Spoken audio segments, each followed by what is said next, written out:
Okay, you could start your lecture. Thank you very much. So I don't know at all what was said. I understood philosophy and curating, and I suppose that's correct. So I studied philosophy, logic, and theory of science in Munich, and then I got a scholarship to go to Paris and added art history and did a PhD on visual narrative. And then I came to Vienna, where I'm based now in Austria, for a postdoctorate. And in 2016, 17, I started to work independently as a curator and a critic. Please, if you're not too afraid, come closer so you can later see the images. I think we also need to switch off the light here because it won't be visible. If not, we have these dark devils and they don't like the light, as you know. So then I came to Vienna and worked at the Lab for Cognitive Research in Art History, trying to see whether the things we kind of develop as theorists and often... Who is an artist in the audience, just so I have an idea? Or who studied? Okay. Okay, who's in art theory, curating? Okay, art history? Okay, Do I forget a possible art-related field? Okay, so it's a very mixed audience. I'll try to account for that. Yeah, when we are art theorists and art historians, we often do what philosophers now sometimes call armchair philosophy. We do armchair art history. We sit and look at images and then we make theses and hypotheses, and sometimes we go to an archive and see if we can confirm them. And my idea when going to this lab in Vienna was to see if ordinary people, other people than art theorists and art historians, would see these images in a similar way as we do. And so I ran experiments, which was completely new for me, with 250 people, showing them images of which I thought they told stories or they didn't tell stories, and kind of tried to refine my theorists' outlook on the works based on that. And after that, I started really curating and writing about art mainly. Well, today, this is really a follow-up on the text that I wrote for the catalog, where José Edwin Brisebois invited me. She curated, as probably some of you already know, this year's Biennale, and she focused on this theme of, it's called Once Upon Another Time, and then the rest you would have to read it correctly, but they live differently. It would be in English, I was told. And so Once Upon Another Time, of course, is a play on Once Upon a Time, which is a formula to introduce stories, especially for children. So the whole biennial is really around this theme of telling stories in different ways. And that's also what I want to focus on. So I want to tell you a few stories on storytelling, we could say. And this is the image that we will keep coming back to. One basic idea that I will be using in the talk is that there are thoughts which don't need, and this is a quote, which don't need a body, a mirror, an expression, etc. To show them or make them heard, it is enough to vaguely signify them or designate them, and to make them rustle. With the first word they are understood, they are seen. So I won't have this very academic, hopefully, presentation today, but rather we'll try to make thoughts rustle.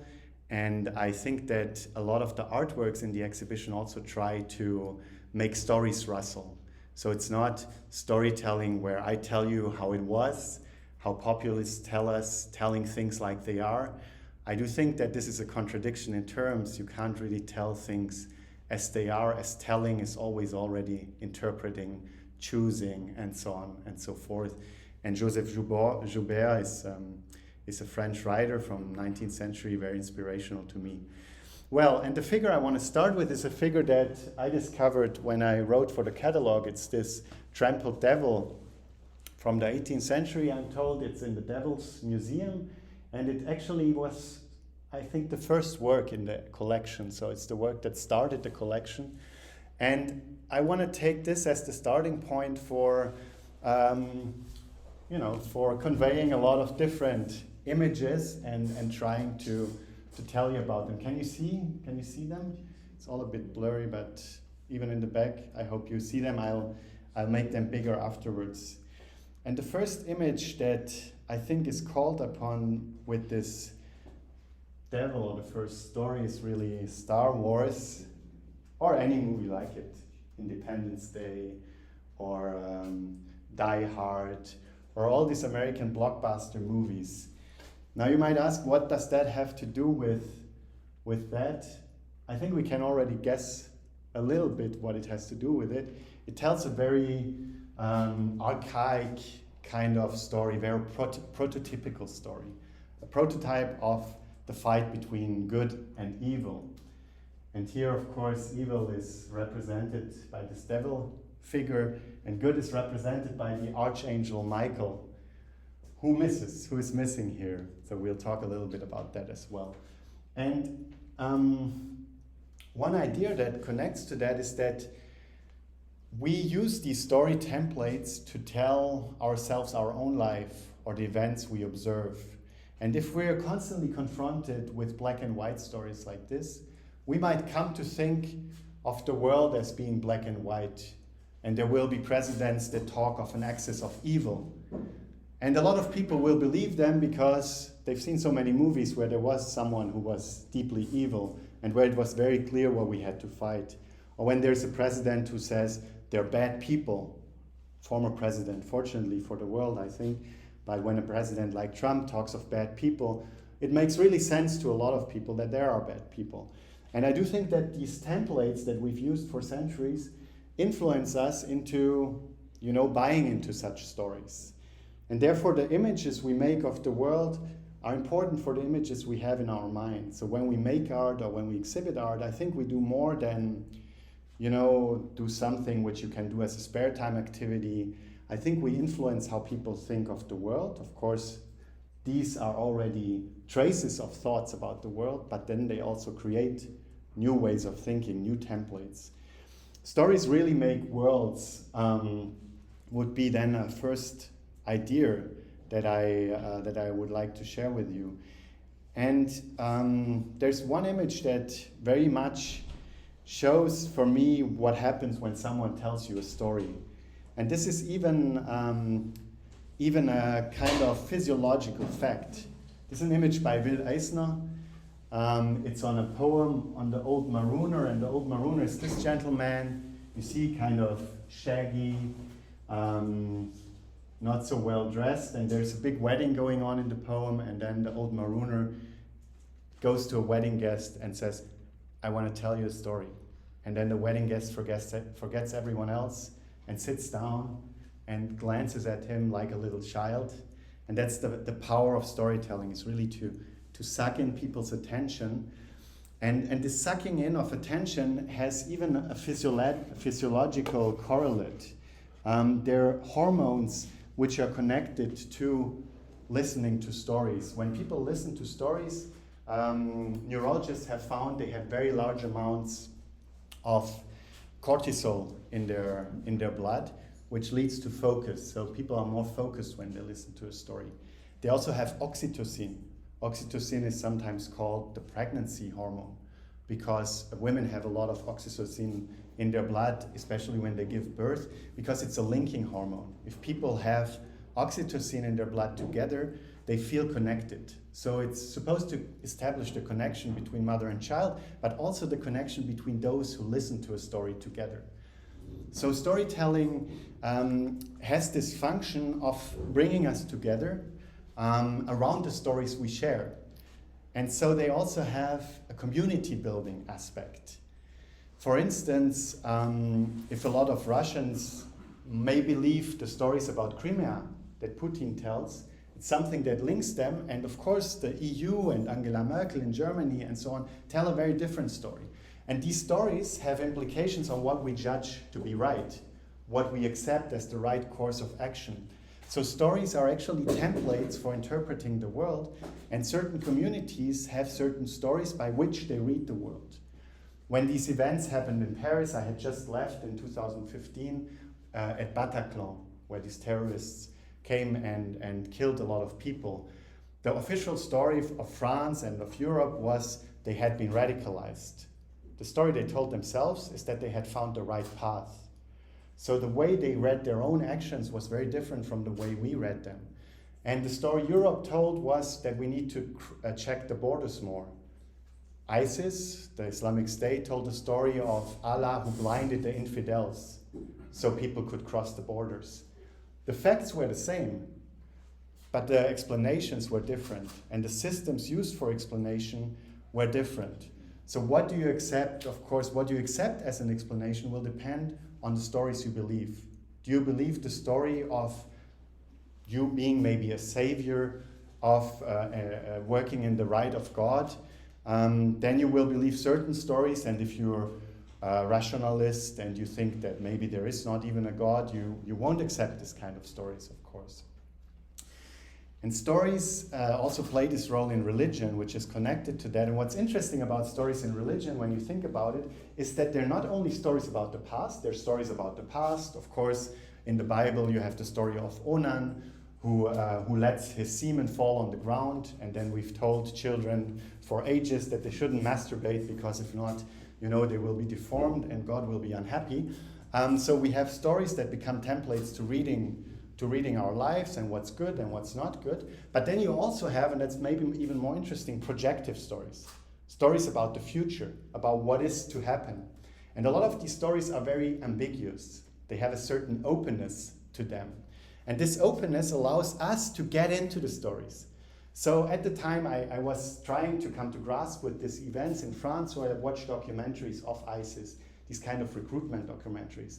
And in one of them, they spoke with one of the followers of the Islamic State, and he said, you see in the Quran, it's written there will be a few faithful followers of Allah that will resist the crusaders. These faithful followers, it's us. We are the faithful followers that are written about in the Quran. So becoming part of this kind of cult means to get into the holy book. You write yourself into the holy book by a certain action. So projective stories have a great power, especially if they have enough openness to be still read thousands and thousands of years later. So these are a few things that stories do. They give us an identity personally. They give our cultures an identity. They give nations identities, and so on and so forth. That's why storytelling is such an important theme beyond, just reading sophisticated novels. It really is a way of reading the world. And Jerome Bruner, one of the founders of cognitive psychology, thought that there were two ways to understand the world. One is discursive and one is narrative. So very often when we look for an explanation, what the answer we're looking for is a story. Why did he act that way? Oh, when he was a child, he had a bad experience, his dad, da-da-da-da-da. A story gives us the explanation for certain things that are hard to explain. It's not always arguments.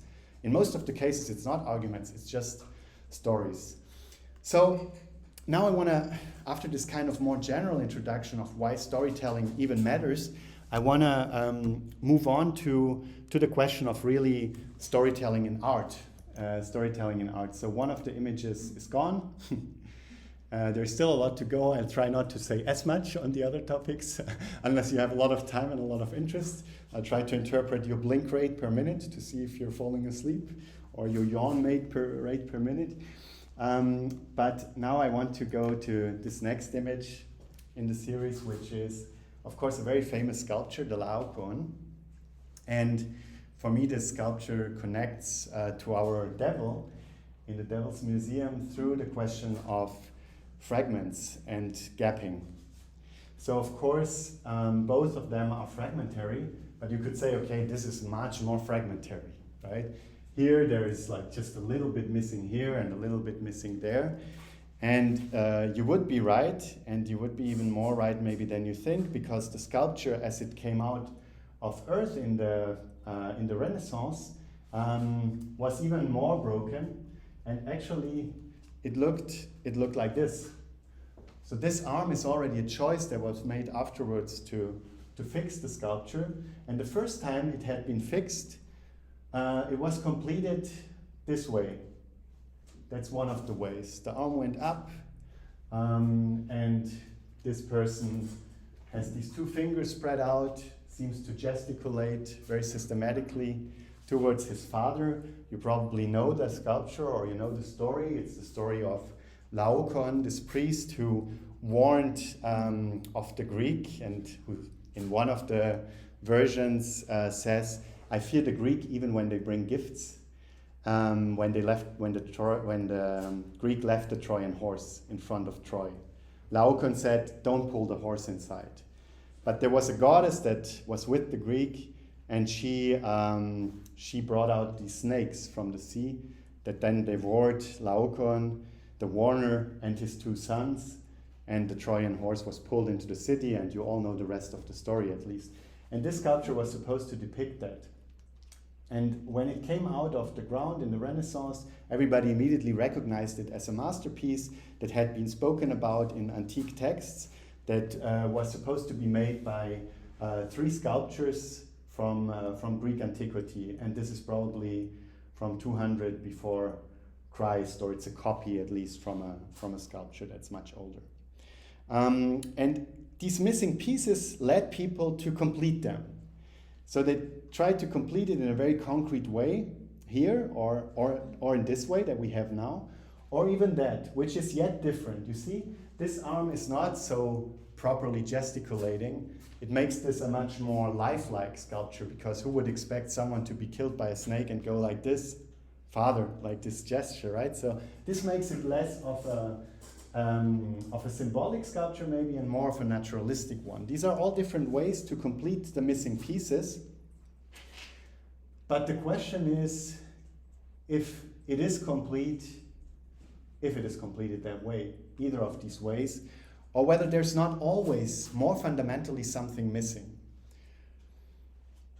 This sculpture led to a dispute in the 18th century between a guy called Winkelmann, who came up with this idea of the edle Einfalt und stille Größe, the noble simplicity and the silent grandeur that he attributed to Greek art. And he also made us believe that Greek sculptures had to be white because that was better linked to this idea. Of course, they were polychronic. As we discovered later, they were painted, but polychromic. But then the color went away. And he said, he answered a question that a lot of people were asking themselves: why does this person not shout? Why doesn't he shriek, even though he must be under very deep pain? And Winkelmann says in his stomach we see the deep pain, because the stomach is like entered, so the pain is not only in the face.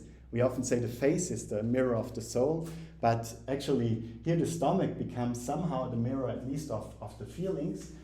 But his face is relatively calm, he's only sighing. And people started to discuss this question: why is Laocoon only sighing? And Winkelmann's answer was, well, a Greek, even when he suffers, he doesn't show his suffering. He takes the metaphor of the sea. He says the sea always remains calm at the bottom, even when there's a storm on top.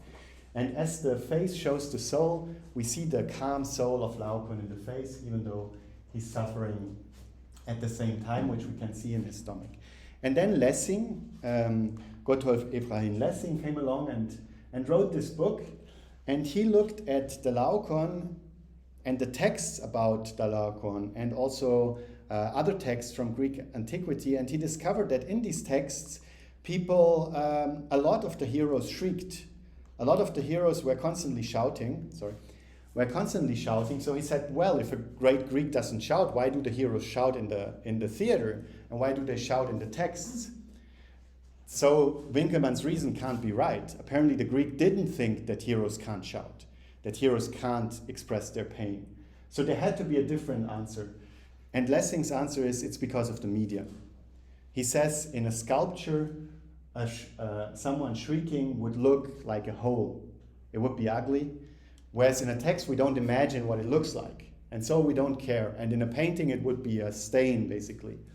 So there is a reason that's linked to the fact that Lessing still thought that art should be beautiful. But there's a second reason, which is maybe more interesting, is that he thinks that we look at artworks in order to imagine things. That artworks are just kind of props for imagination.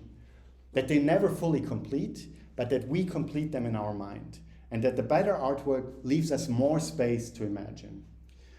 And he says, if the Laocoon would shout or would shriek, our imagination couldn't go beyond.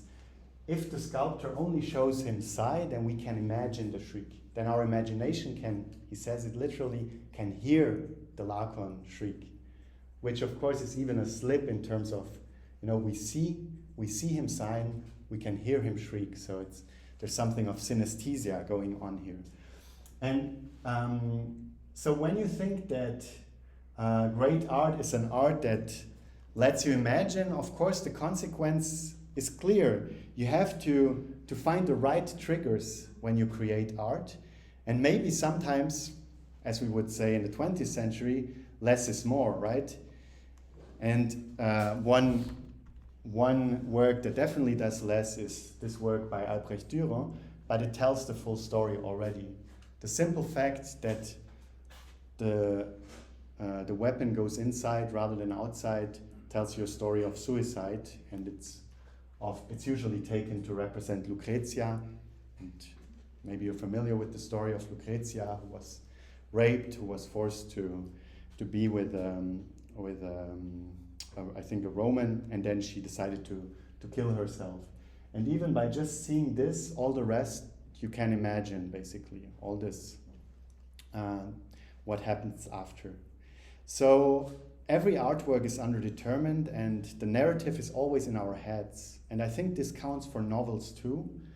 We've often heard that arts of time, like novels, theater, ballet, films, can tell stories, but that visual artworks that are single cannot, because all is given at once. Well, if it's only about what happens in our head, that's wrong, right? And in many movies, we never see the monster. As long as we don't see the monster, we have an intense participation. We're like, oh my God, what is it? And then suddenly we see it pop up and it's this plastic thing, and we're like, oh my God, I was afraid of that for 1 hour. So this really confirms this idea of Lessing, that the monsters that we have in our heads are always more intense than the monsters we can see. So perhaps, in a way, this sculpture as it exists now, where the angel isn't visible, is the more interesting sculpture than the one that we would have had if the angel was still there. So these are gone. Now let's go 15,000 years back, 17,000 years back, to Lascaux, to the shaft scene, or what is called the shaft scene, because that's the place where the scene is located. How does this connect to that other scene? I think there are several ways in which it connects. One, and we can't totally verify it, but I went today to see the sculpture in the museum, is that both of these works combine two styles. In one case, you have this figure that's red, that's crumply, and you already kind of, even from the legs, you can already imagine that the hero looks very different, is made in a very different way. So the artist here does something which a lot of contemporary artists don't do anymore. He mixes styles in one work. Today, we often think of art as being about styles. You need to find your style. I often think this is a kind of mythology.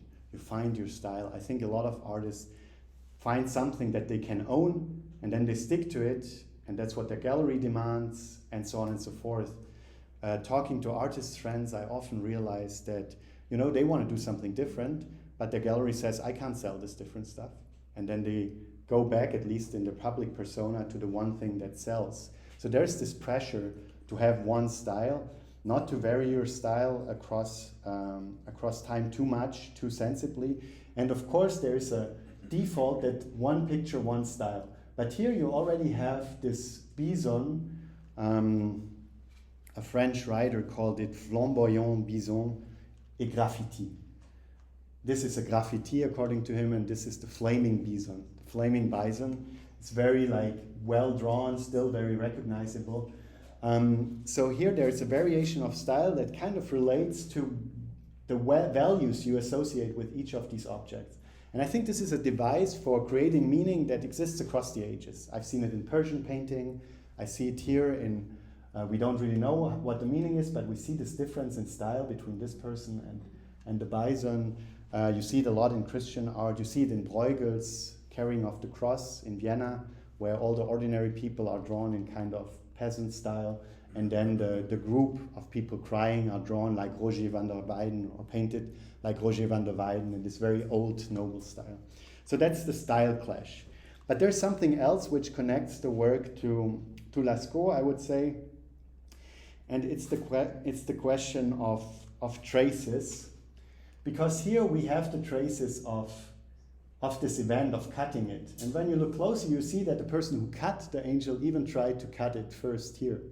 So we can read the traces, and trace reading is an ability that we all still have, even though it's also somewhat archaic. We can suspect that people who lived in caves had to be very good trace readers, because that was important for survival. But today we still read traces constantly. When you came late for dinner, you're like, are the plates still clean? Okay, I'm not too late. What you do is reading the traces in order to see what has happened before. And here we also have traces of the past, namely we have these intestines oozing out from the bison, we have the instrument that hurt the bison. So there are also traces of events that happened before. And this image, even though it shows perhaps one moment, we don't really know, it definitely implies many moments. At least the moment when the bison was alive, and then the moment where this was thrown and where the intestines came out. So even though you show one moment, you can make people imagine much more moments, like in the Laocoon. Here it's somewhat the moment after, but also the moment where it's actually happening. And this is something that's heavily under-theorized. Those who do art history or art theory, I've been really advocating for taking into account narratives through traces. There are even some artists who narrate only through traces. And Carlo Ginzburg, an Italian historian, once said, maybe the first person to tell a story was the hunter, kneeling down on the earth and saying, reading the mute traces and telling the story of what happened. Someone came by here would have been the first primitive story, according to Carlo Ginzburg. And in his essay, the essay is called Sherlock Holmes, Morelli, Freud, he connects these three figures. Morelli, of course, being this Italian art historian who kind of developed attributionism, where he said, if you want to know who made a painting, if it was made by Michelangelo or a follower of Michelangelo, we have to look at the elements where they don't think. You look at how did they make the fingernails or the ears, not the big postures, because if someone imitates them, they would always imitate the big stuff. But maybe they wouldn't imitate the fingernails and the ears. And so if you want to see who made a work, you look at the detail. And of course, this then connects to Freud, because Freud, we know he read Morelli. He also thought that the most important thing was happening when we don't think about it, right? The slips, when I don't consciously do something, that's where you can catch me.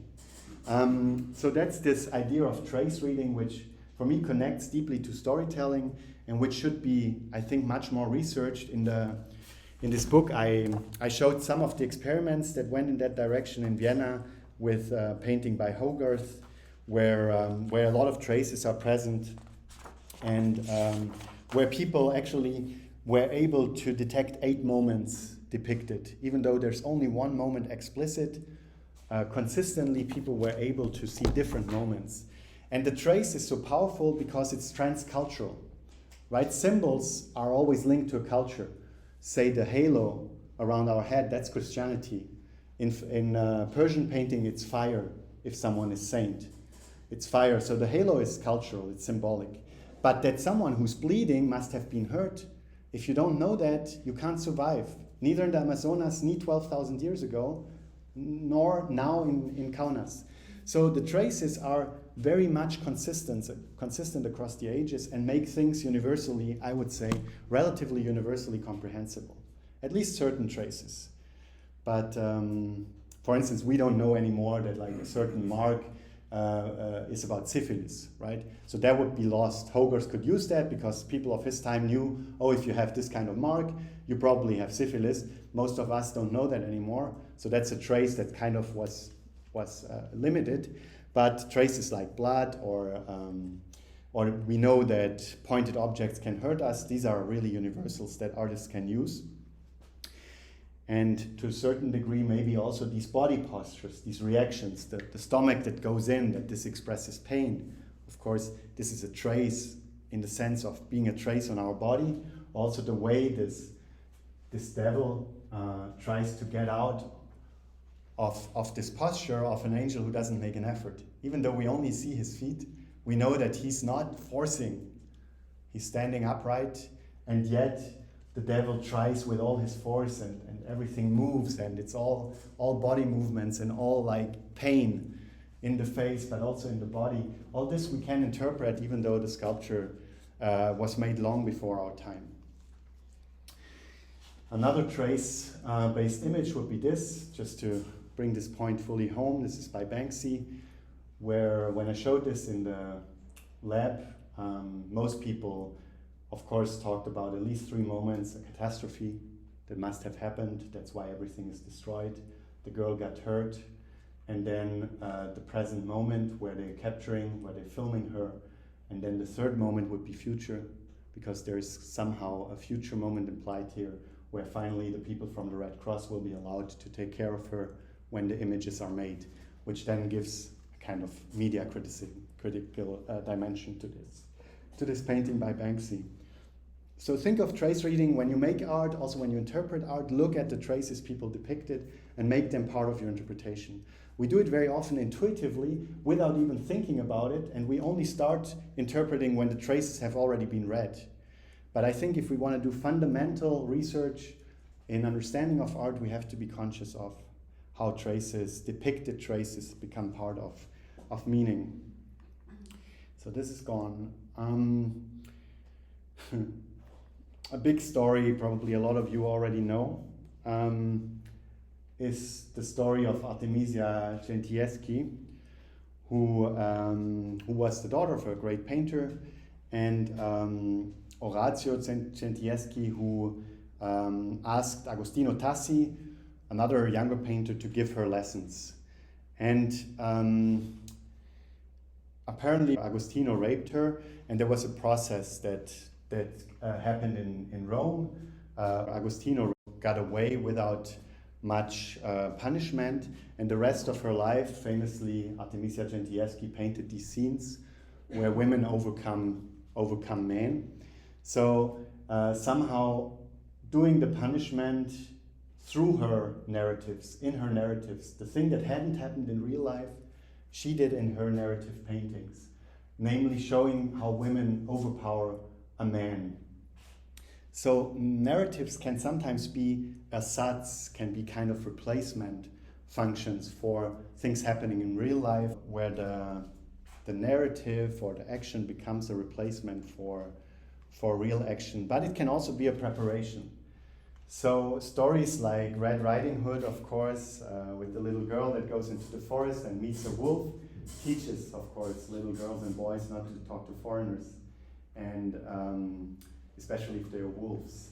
And Egle, the Queen of Serpents, to take a story from here, well, maybe teaches you something that's also slightly problematic, not to trust foreigners, not to trust people that are different from you too much, and not to reveal things about yourself to them.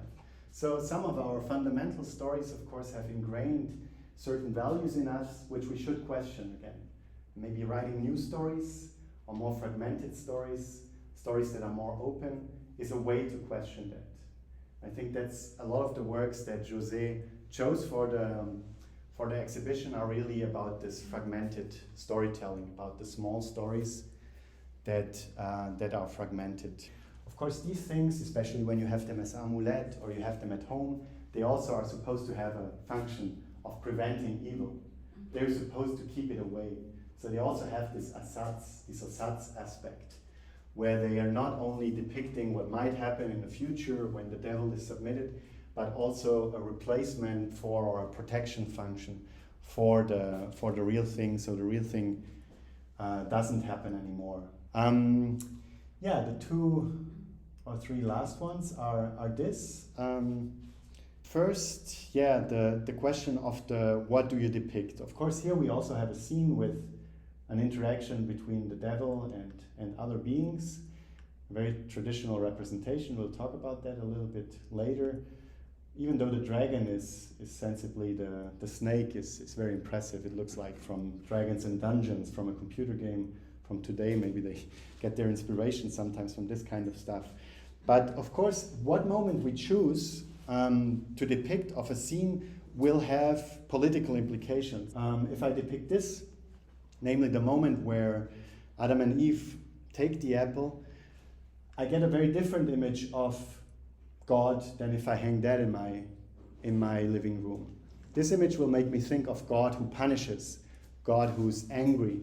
This will make me think of maybe my own risk to make mistakes, right? So which moment you represent, and in this case it's a cycle, so all of the moments are represented, but which moment you represent of a bigger narrative, which moment you focus on, will have certain implications on what the narrative makes you feel.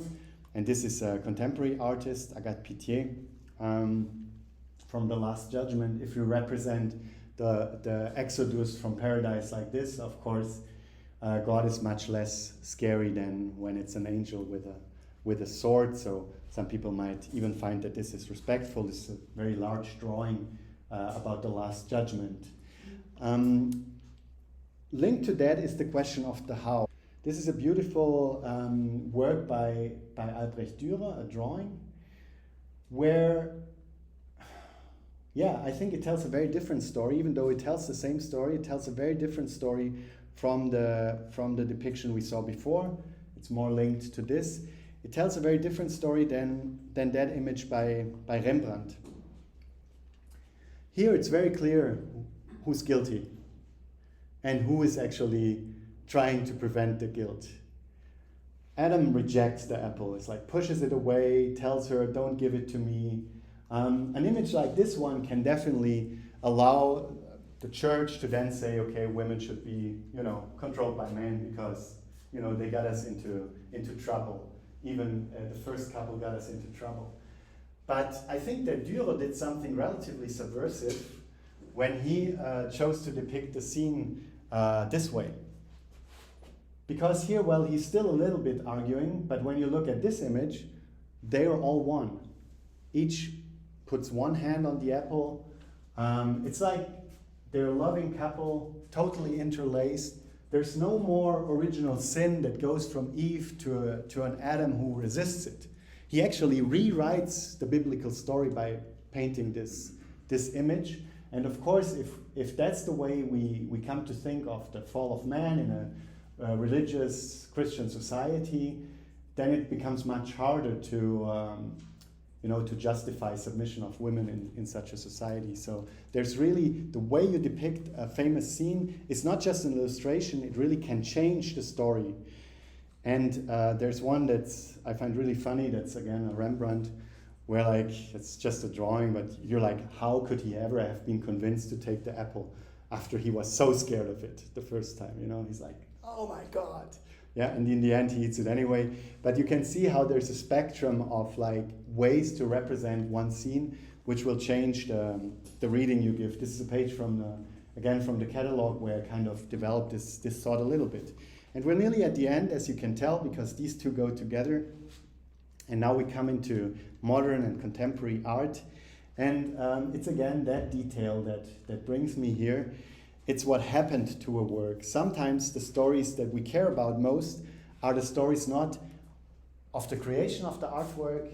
I could have talked about that, but can't talk about everything. Or the stories that are told in the artwork, because both of these artworks are not told, they're not stories. But these artworks thrive on the stories that are told about them. Here we have Duchamp's, of course, fountain, where he decided to transform a pissoir into an artwork. And this wouldn't exist without the story that has been told by Duchamp and has been told in this text for the blind man at the time, where he sent it in to a competition, not even a competition, an art exhibition where everybody could send what they wanted, pay the fee, and then be exhibited. But his work was never shown.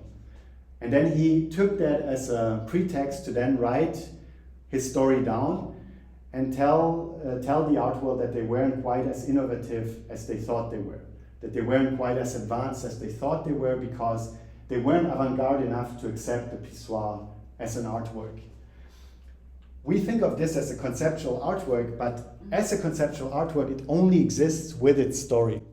So I do think that a lot of contemporary art thrives on the stories that are told about them, about their history.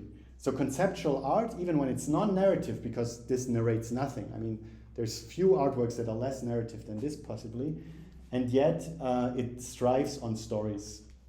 And the same would be true, and in a different way, of this Fat Corner by Joseph Beuys that he made in the 80s for the art school where he was teaching in Düsseldorf, and then when he died, someone cleaned it away.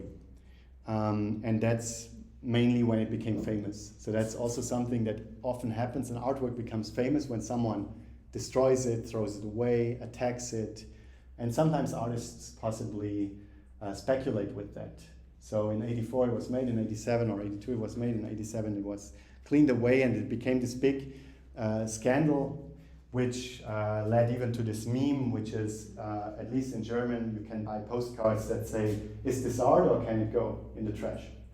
Because there's this ambiguity of certain artworks that play with being part of the context, and rather than being visibly artworks. And more recently, of course, when this artist ate the banana by Maurizio Cattelan, this added a new kind of wave of interest in this comedian, in this banana that Maurizio Cattelan had made. So stories about artworks are extremely important, and of course the Banksy stunt with the shredded painting is not a very interesting artwork. It's at best a footnote to some kind of conceptual art, but it's a great story. And that's why everybody knows about it, and that's why it's now worth, I don't know how much it was sold, 16 million. It gained so much value because it's a great story. Yeah, so this is basically the little thing I had prepared for you.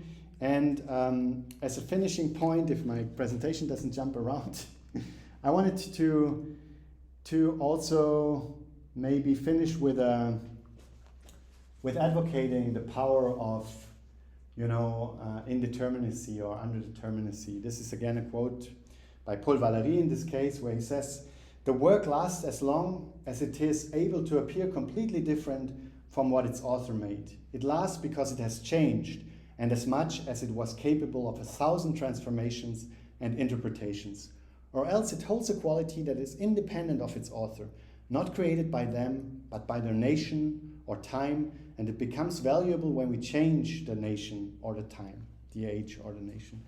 So here the idea is that maybe artworks that have this openness, like this one, are artworks we can come back to over and over again. And I wanted to also talk about the fact that the devil was female, which is interesting in relationship to the snake, and the fact that even in the Albrecht Dürer that I showed you, the snake still had breasts. The woman and the man were doing it kind of together, but the snake still had breasts. So she was still, the woman was still the evil, so he was not quite as subversive as I made him, in full honesty, but I wanted you to still see this picture. So this openness of an artwork can make them, we can activate them again. And maybe now that we have this interest in feminist readings of art, we could look at this devil again and read it in that way. And it changes with the new nation and the new time. It transforms itself. And I hope that a lot of the artworks in the show will also be able to transform themselves, that you will be able to activate them, and that I'll see you around. I'm here until Sunday. And now we can still discuss a little bit about the different things I told you. And hope you enjoyed this so far. Thank you.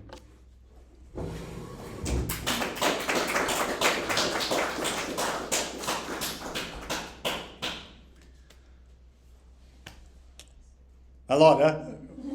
Too many stories. Too many stories. I always want to say it all. It's a big mistake. But I came all the way from Vienna, so I had to say something, no? Couldn't just make a few jokes and then leave again. Any thoughts or questions? Of course, this work is part of the exhibition, and there's an artist who worked on it, Sherry Boyle. Really lovely work where she actually plays the game of completing this missing angel. And as you see, it's not always an angel that she puts in place of what's missing. So the fact that it's incomplete allows us to make it complete in our ways, in the ways of the 21st century. So there's the power of incompleteness, of blurriness. We often think of something blurry as bad, You show a lot of photos. I haven't seen if there's a blur in the photos, but in like more common use of photographs, of course, we throw away the blurry image. It's a bad image. Oh, this is blurry. You erase it, right? But there's a power of the blur, a power of the openness, of the unclearness that, allows you to fill it in, and that makes it more hard to have that convey a dogmatic message. It's the opposite of telling it like it is. Yes? Actually, thank you for this presentation, and the most inspirational thing for me was the one about the fragments and the gaps about the narrative. So now I think maybe we can think like, if we create the narrations in our heads, in our minds, and actually key visuals or the visual things or images don't tell a story actually. They just give us some traces, so we create in our minds as viewers all the narrations. And maybe we can think like cinema or the movie or the images in motion they are telling the stories as they are. So maybe can we think that these are different things, like the visuals, image, or the movies and films? Yeah, no, that's a great question. I think this question of how far does it determine the story, so first of all, I agree with you that it happens in our head, but at least movie theorist David Bordwell thinks that the same thing is true for movies. The movie also never tells the full story. We see in Psycho, we see blood go down the drain and we know what happened. So a lot of movies play actually with the absent, but it's a question of degrees. I think a word leaves a lot of things open. If I say the devil, it can be anything. If I show you a blurry devil, it's already a bit more fixed. If the blurry devil is in black and white, it's less fixed than if it's red, right? And so on and so forth. So I think it's degrees of openness and degrees of participation. The more the medium fixes, the less you can and have to participate to make sense. And the less it fixes, the more you participate. And depending on filmmakers, I think the Hollywood movie or the simplistic series, they make everything explicit. And that's sometimes even annoying to me. There was this series Boardwalk Empire that I somehow found interesting, but they always had to tell you very explicitly, now this guy is angry. They showed his face, and it's boring for an audience that's maybe a bit sophisticated, it becomes boring because they want the space to complete things themselves. So the trick, if you're an artist, I think, is to find the right balance between saying enough so people are actually activated and not saying too much to not lock everything down and make your work, just have one meaning. And the risk of contemporary art sometimes is to say too little. To say so little that, it doesn't even activate anything. And then we're in a space and we're like, it's all dead objects. I would like to know what to do with that, but I can't figure out, it doesn't do anything to me. So that's also the risk of the absolute minimalism, that you say too little, but if you find a balance, I think that's the interesting thing. And for me at least, this work finds an interesting balance still. Mm-hmm.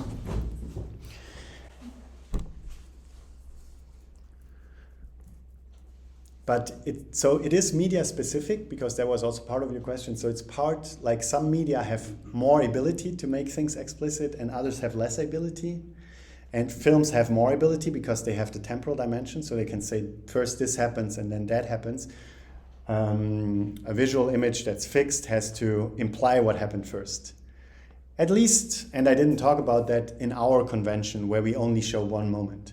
Of course, we know medieval paintings and artworks from classical Maya, vase painting, where they show explicitly different moments in the same landscape. But most artists have given up on that today, but that's another way to like play a bit like with the movie aspect.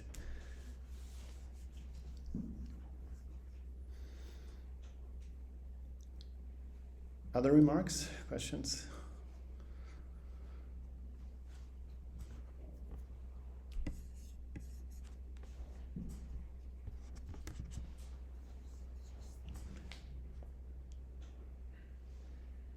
No?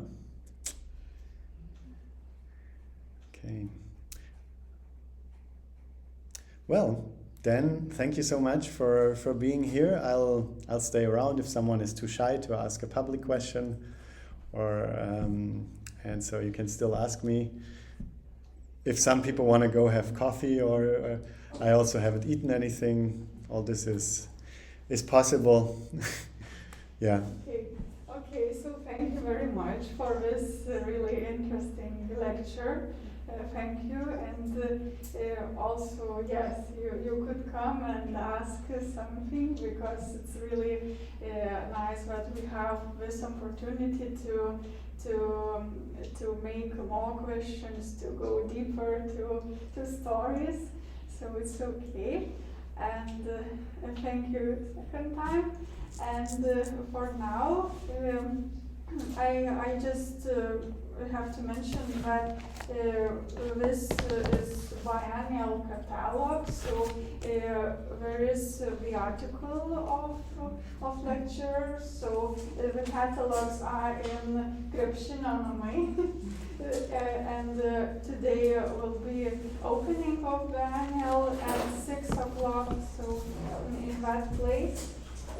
And for now we can come in the exhibition in another place, and maybe you could make questions if you have. So